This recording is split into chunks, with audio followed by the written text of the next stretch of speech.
konflik di Yaman kembali memanas, menciptakan ketegangan baru di kawasan. Situasi yang sudah genting kini semakin rumit dengan keterlibatan aktor-aktor regional yang memiliki kepentingan masing-masing. Israel melancarkan serangan mendadak ke wilayah Yaman pada Senin pagi, 7 Juli, dengan pelabuhan strategis Hodeidah menjadi target utama. Lebih dari 50 proyektil dilaporkan ditembakkan dan menghantam sejumlah titik vital seperti pelabuhan Hodeidah Salif, Ras Isa, pembangkit listrik Ras Katif, dan kapal Galaxy Leader yang pernah ditahan oleh militer Yaman pada 2023. Ledakan dahsyat mengguncang kawasan pesisir, memicu kebakaran besar dan kepanikan. Namun, pasukan pertahanan udara Yaman mengklaim mampu mencegat sebagian besar serangan, serta memaksa mundur beberapa jet tempur Israel. Walau begitu, tak semua berhasil dibendung, kerusakan masif tetap terjadi dan api menyelimuti kompleks industri serta kawasan pelabuhan. Menteri Keamanan Israel, Israel Katz, menyebut ini sebagai respons terhadap provokasi militer dari pihak Yaman. Namun banyak pengamat menilai langkah ini sebagai sinyal bahwa Israel sedang memperluas jangkauan konflik, terutama ke Laut Merah, sebagai bagian dari kalkulasi geopolitik yang lebih luas. Di sisi lain, militer Yaman langsung bereaksi. Beberapa jam setelah serangan, sistem pertahanan mereka dilaporkan aktif kembali memburu pesawat pengintai Israel yang mendekati wilayah barat. Peringatan keras pun disampaikan. Bila agresi berlanjut, tak ada pelabuhan yang akan aman bagi Israel. Dewan Politik Tertinggi Yaman bahkan menyebut serangan ke Hodeidah sebagai bentuk deklarasi perang terbuka yang mengubah dinamika dari konflik terbatas menjadi ancaman skala regional. Ketegangan di Laut Merah pun meningkat drastis, rute perdagangan dialihkan, dan perusahaan pelayaran internasional mulai menghindari Selat Bab el-Mandeb. Sementara itu, serangan ini juga memicu perdebatan di internal Israel, karena sebagian pihak mengkritik manuver ke Yaman sebagai keputusan yang berisiko memperluas konflik tanpa keuntungan strategis yang jelas. Meski pemerintah menyebutnya sebagai upaya mencegah ancaman dari Iran yang mungkin menggunakan Yaman sebagai titik peluncuran rudal, pertanyaan besar pun muncul. Seberapa lama Israel mampu mempertahankan front perang di banyak tempat, sekaligus tanpa kelelahan sistemik? Ketika konflik pecah di Gaza, Lebanon, Suriah, dan kini Yaman, beban pertahanan Israel makin berat dan narasi dominasi yang dibangun selama ini mulai retak. Lebih jauh, serangan ke Hodeidah tidak hanya berarti kerugian fisik, tapi juga menjadi simbol serangan terhadap kedaulatan nasional Yaman. Kota pelabuhan itu memiliki nilai strategis militer sekaligus ekonomi, dan serangan terhadapnya dipandang oleh banyak negara Arab sebagai pesan bahwa siapapun yang bersekutu dengan Iran bisa menjadi target. Hal ini justru memperkuat semangat perlawanan dari kelompok yang selama ini disebut Israel sebagai poros ancaman. Pasca serangan, beredar laporan bahwa milisi Houthi mempercepat persiapan peluncuran rudal dan drone ke wilayah Laut Merah dari beberapa titik rahasia di Taiz dan Al-Hodeidah. Iran sendiri segera bereaksi, menyebut aksi Israel sebagai upaya provokatif untuk memperluas konflik ke kawasan selatan Semenanjung Arab. Di balik layar, jaringan logistik rahasia mulai diaktifkan kembali, memungkinkan transfer persenjataan ke Yaman melalui Oman dan jalur pegunungan. Sementara itu, Amerika Serikat menghadapi dilema. Sebagai sekutu utama Israel, mereka terikat secara politis. Namun di sisi lain, stabilitas Laut Merah sangat penting bagi rantai logistik global. Armada kelima yang berbasis di Bahrain meningkatkan patroli, namun belum mampu memberikan jaminan stabilitas. Negara-negara Eropa pun mulai cemas, terutama Jerman dan Prancis yang menyerukan agar eskalasi dihentikan, meski suara mereka tenggelam dalam dentuman artileri yang masih menggema. Dunia menyadari bahwa ini bukan lagi soal sengketa lokal, melainkan ancaman terhadap tatanan geopolitik global. Jika Yaman benar-benar membalas dengan rudal ke wilayah utama Israel, maka skenario perang multifront yang selama ini dikhawatirkan akan jadi kenyataan. Israel terpaksa membagi fokusnya ke Gaza, Lebanon, Suriah, dan Yaman dalam waktu bersamaan. Sementara itu, situasi kemanusiaan di Hodeida memburuk drastis. Ribuan warga mengungsi tanpa akses listrik, air, dan makanan, dan pelabuhan yang menjadi jalur utama bantuan kini lumpuh total. Komunitas internasional mengecam, namun respons nyata tak kunjung datang. PBB lagi-lagi gagal mengambil langkah tegas karena tekanan veto dari negara-negara besar. Hal ini membuat publik di dunia Arab dan masyarakat Yaman merasa bahwa penderitaan mereka diabaikan. Di tengah api yang berkobar, ketidakadilan global sekali lagi menunjukkan wajahnya. Sialnya bagi warga sipil, pelabuhan Hodeida yang dulunya tempat bongkar muat barang kebutuhan pokok, kini malah dibongkar pakai roket dan dimuat dengan reruntuhan. Listrik mati, air bersih susah, jaringan internet putus, bahkan warung kopi tempat warga biasa nonton bola pun tinggal puing. LSM kemanusiaan mulai turun tangan, tapi sayangnya yang turun baru sebatas pernyataan, bukan bantuan nyata. Di media sosial, warga lokal sarkas Laut Merah sekarang bukan merah karena namanya, tapi karena kebakar terus. Lucunya, beberapa akun parodi bahkan bikin polling, mana yang lebih cepat sampai, bantuan PBB atau Alien. Hasilnya, Alien menang telak 78%. Sementara itu di Tel Aviv, para petinggi militer mulai terlihat lebih sering menatap peta dengan ekspresi pusing tujuh keliling. Rapat darurat, briefing pagi, siang, malam, semua diwarnai satu pertanyaan. Kita berperang di mana aja sekarang? Karena dari Gaza sampai Hodeida, dari Damaskus sampai Beirut, sepertinya setiap kompas militer Israel sekarang mengarah ke kata konflik. Beberapa analis nyinyir menyebut ini seperti sedang main game strategi dengan mode hardcore, tapi lupa upgrade ekonomi. Jet tempur sudah sibuk bolak-balik, sistem rudal Iron Dome pun tampaknya mulai minta cuti karena kelelahan. Di sisi lain, milisi Houthi malah makin semangat. Beberapa video propaganda mereka menunjukkan rudal yang diberi nama-nama unik seperti penjebol damai, hadiah dari barat, sampai rindu untuk Tel Aviv. Entah ini serius atau sarkasme level dewa. Namun di balik guyonan itu, kesiapan mereka tidak bisa dianggap enteng. Beberapa laporan menyebut bahwa jalur suplai mereka kini makin cepat karena bantuan logistik bawah tanah dari Iran. Bahkan sempat beredar meme Inesa. Yang tercepat di Timur Tengah, bukan Ferrari, tapi kiriman senjata via pegunungan Oman. Amerika Serikat pun mulai gelisah. Armada kelima mereka di Bahrain yang awalnya tenang menjaga jalur minyak, kini harus menghadapi risiko tiap hari. Kapal-kapal dagang yang biasanya penuh kontainer, kini ikut penuh kekhawatiran. Pejabat di Washington katanya sudah mulai pakai kopi 2 kali sehari, dan doa 5 kali sehari, karena tekanan situasi. Apalagi kalau kapal tanker sampai kena rudal, bisa-bisa harga BBM naik bukan cuma di Timur Tengah, tapi sampai ke Texas dan Jakarta. Eropa juga tidak kalah panik. Prancis dan Jerman sudah mencoba berdiplomasi, tapi suara mereka kalah keras dibanding suara drone. Perdana Menteri Inggris bahkan sempat salah menyebut Hodeida sebagai nama makanan khas Maroko dalam wawancara live, momen kocak yang langsung viral, meski bikin malu diplomatik. Tapi begitulah, ketika diplomasi berjalan pelan, rudal malah meluncur cepat. Dunia saat ini seperti orang tua nonton sinetron sambil geleng-geleng, dramanya makin rumit, karakternya makin banyak, dan setiap episode makin nggak bisa ditebak. Tapi ini bukan tontonan, ini nyawa manusia. Kalau situasi di Laut Merah terus membara, dan pelabuhan-pelabuhan terus dihantam, maka bisa jadi kita tidak cuma menghadapi perang, tapi juga krisis pangan dan energi global. Karena, seperti kata netizen, kalau pelabuhan ditutup, mie instan pun bisa jadi barang langka.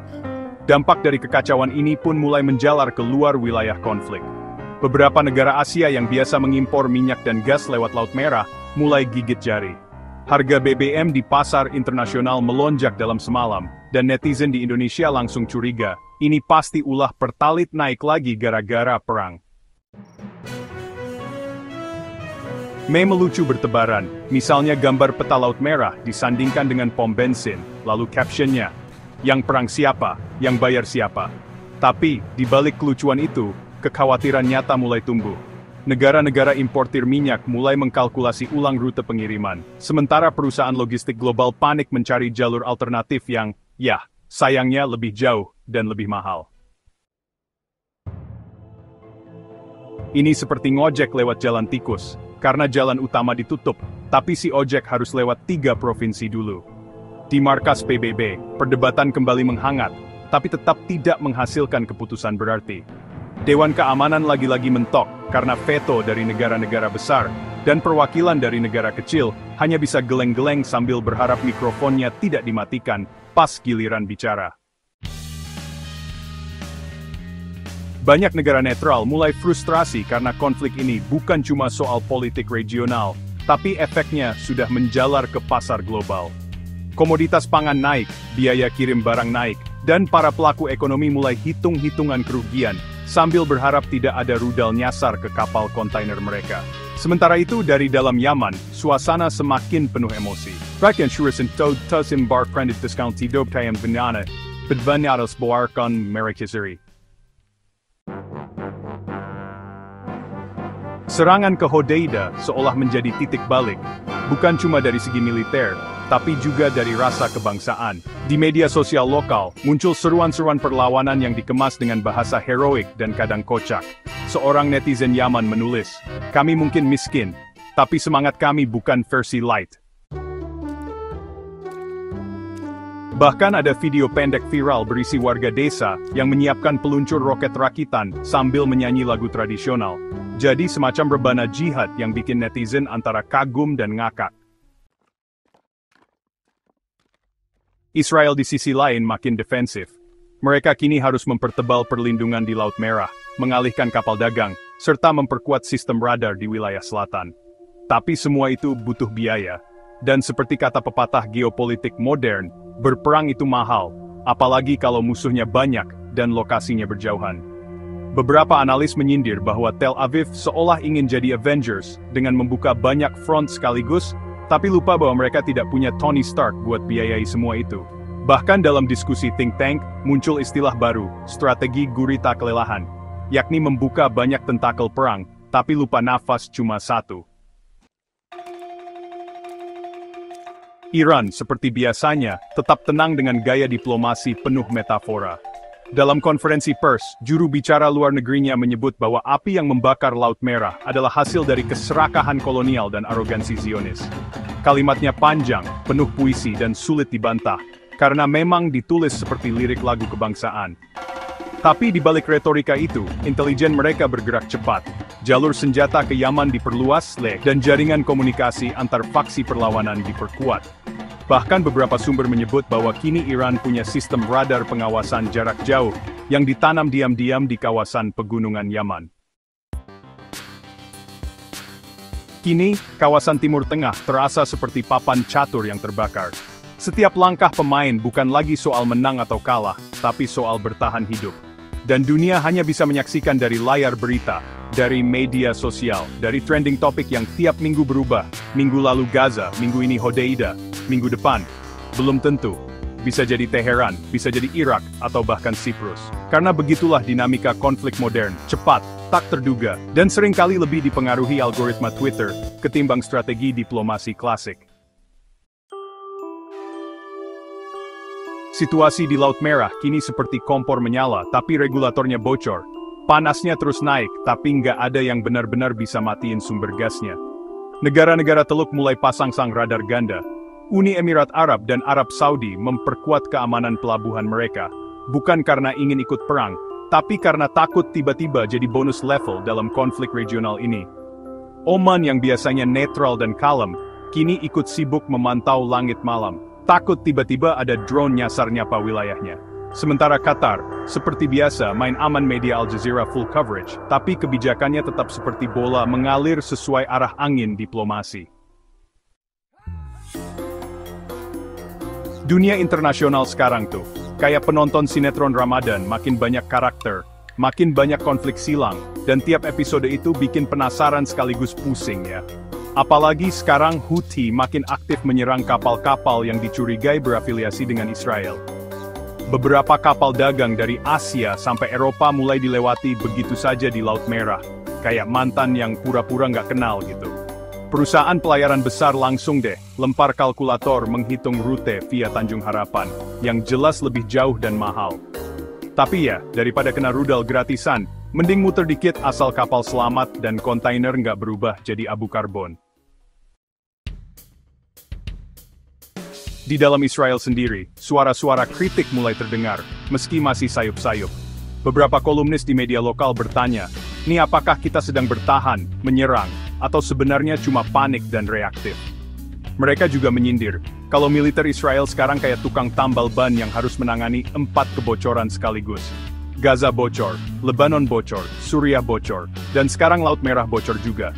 Bahkan, sempat viral kartun editorial yang menggambarkan PM Israel duduk di ruang kendali. Semua tombolnya bunyi alarm, dan dia cuma pegang kipas angin sambil ngeluh. Kok panas banget ya? Sementara itu, pasca serangan Hodeida, Yaman justru menemukan momentum baru untuk menggalang solidaritas. Beberapa kota di utara Yaman menggelar aksi massa yang diwarnai orasi, spanduk, marching band lokal yang memainkan lagu perjuangan. Walau alat musiknya ala kadarnya, semangat mereka jelas bukan ecek-ecek. Mereka bilang, ini bukan soal satu pelabuhan diserang, tapi soal harga diri sebuah bangsa. Bahkan muncul tagar lokal dalam bahasa Arab yang berarti kami bukan penonton, kami pelaku. Yang kemudian disadur ke meme lucu, warga bawa roket sambil bilang, sini, kami bantu bikin sequel. Iran diam-diam tersenyum. Serangan ke Hodeida justru memperkuat argumen mereka bahwa Israel terlalu agresif dan tak mampu lagi membedakan mana lawan strategis dan mana korban geopolitik. Dalam satu sesi wawancara di media lokal, seorang pejabat senior Iran menyebut, Laut Merah sekarang lebih mirip Laut Panas, lalu menambahkan bahwa poros perlawanan sedang menghangatkan mesin. Ungkapan yang bikin sebagian diplomat mengernyit, tapi bikin netizen bersorak. Wah, kayaknya ada trailer film perang besar nih. China dan Rusia. Mereka diam tapi tidak tidur. Rusia sibuk mengamati dinamika Timur Tengah sambil tetap sibuk di Ukraina. China lebih kalem, tapi terus pantau jalur perdagangannya di kawasan. Karena kalau Laut Merah benar-benar macet total, maka jalur dagang China ke Eropa ikut terganggu. Dan jangan lupa, proyek ambisius Belt and Road mereka juga melibatkan banyak pelabuhan dan rel di Timur Tengah. Jadi kalau satu titik rusak, efek dominonya bisa panjang kayak utang negara-negara peserta BRI. Di sisi kemanusiaan, situasi makin memilukan. Pelabuhan Hodeida yang jadi andalan masuknya bantuan kini lumpuh. Rumah sakit kekurangan listrik, gudang pangan terbakar, dan ribuan pengungsi hanya bisa bertahan dengan persediaan seadanya. Tapi yang lebih bikin marah adalah diamnya komunitas internasional. Dunia Barat yang biasanya cepat mengutuk serangan ke Ukraina atau Israel, kini tampak sangat pelan ketika yang diserang adalah rakyat Yaman. Beberapa warganet menyindir, kalau korban sipil berkulit gelap dan miskin, biasanya butuh 3 hari dan 50.000 like dulu, baru dapat simpati PBB. Tapi di tengah semua kehancuran itu, satu hal makin terlihat jelas. Konflik ini bukan lagi soal dua negara, tapi tentang dunia yang mulai bergeser. Tentang perang yang tak lagi punya garis batas jelas, dan tentang kawasan Timur Tengah yang semakin menjadi panggung utama perubahan geopolitik abad ini. Hodeida adalah simbol, bukan hanya perlawanan, tapi juga ketimpangan, ketidakadilan, dan ketakutan global terhadap satu hal yang paling ditakuti para diplomat perang besar, yang dimulai dari satu ledakan kecil, lalu menyebar ke seluruh dunia tanpa sempat dihentikan. Kini, dunia berada di titik yang genting. Semua paham bahwa konflik yang melibatkan Yaman, Israel, dan secara tidak langsung Iran, bukan lagi sekadar drama kawasan, tapi potensi domino global. Satu tembakan rudal di Hodeida bisa membuat harga minyak di London melonjak, mengacaukan bursa saham di Tokyo, hingga membuat netizen Jakarta mikir 2 kali sebelum naik ojol.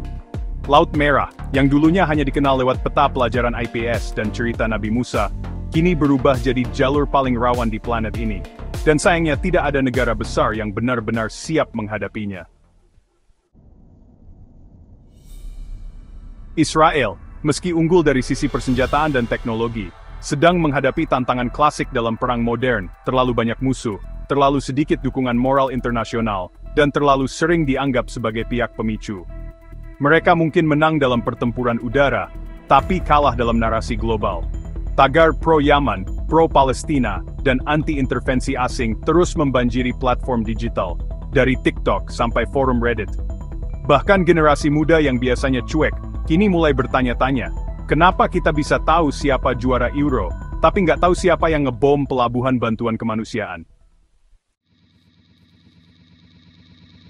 Yaman sendiri, meskipun secara teknis negara yang ringkih secara ekonomi dan infrastruktur, justru tumbuh menjadi simbol baru perlawanan. Mereka bukan hanya mengandalkan kekuatan rudal atau drone, tapi juga kekuatan moral dan solidaritas global yang perlahan mengalir dari dunia Islam, negara-negara selatan, bahkan sebagian aktivis barat yang mulai lelah melihat standar ganda internasional. Bahkan dalam pidato terbaru yang viral di media sosial, seorang ulama lokal berkata, "Kami mungkin miskin, tapi tidak diam. Dan ketidakadilan sekalipun datang dari langit, akan kami jawab dari tanah." Di balik itu semua, Iran memainkan peran klasiknya, bukan frontliner, tapi operator bayangan.